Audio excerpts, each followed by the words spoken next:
జిల్లా తీర్యాని మండలం చింతపల్లి గ్రామ విద్యార్థులు రోడ్డెక్కారు.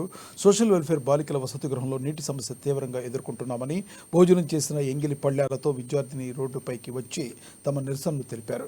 సుమారు 500 పైగా చిలుకు మంది విద్యార్థులు ఈ వసతి గృహంలో విద్యను అభ్యసిస్తున్నారు.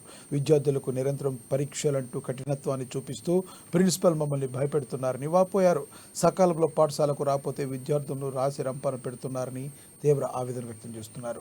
ఉదయం నుండి నీరు రాక తీవ్ర ఇబ్బందులు ఎదుర్కొంటున్నామని, ఆ విషయాన్ని ప్రిన్సిపల్ దృష్టికి తీసుకెళ్తామని వార్డెన్తో చెప్పగా తమను మందలించారని పేర్కొన్నారు. వసతి గృహంలో ఎలాంటి సదుపాయాలు లేవని, సంబంధిత అధికారులు పట్టించుకోవడం లేదని ఆవేదన వ్యక్తం చేశారు.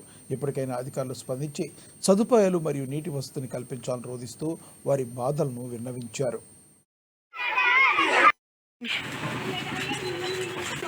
9th క్లాస్ మాకు వాటర్ లేవు సార్. పొద్దున్న నుంచి అట్లానే ఉన్నాం.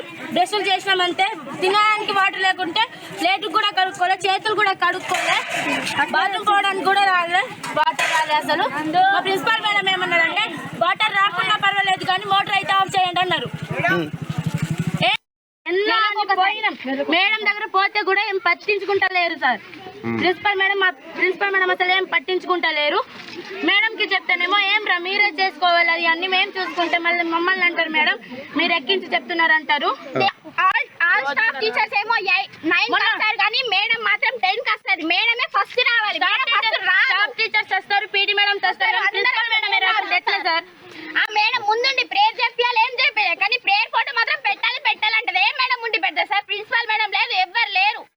డ్యూటీ మేడమ్స్ వస్తారు వెళ్తారు, ప్రిన్సిపల్ మేడం రావాలని ఆమెకి ఇట్లా తెలియదా సార్? ఈ రోజు మేము ఇక్కడ వచ్చిన మళ్ళీ మాకు తీసి ఇచ్చినా పర్లేదు సార్, కొట్టినా పర్లేదు కానీ మేము ఇక్కడ నుంచి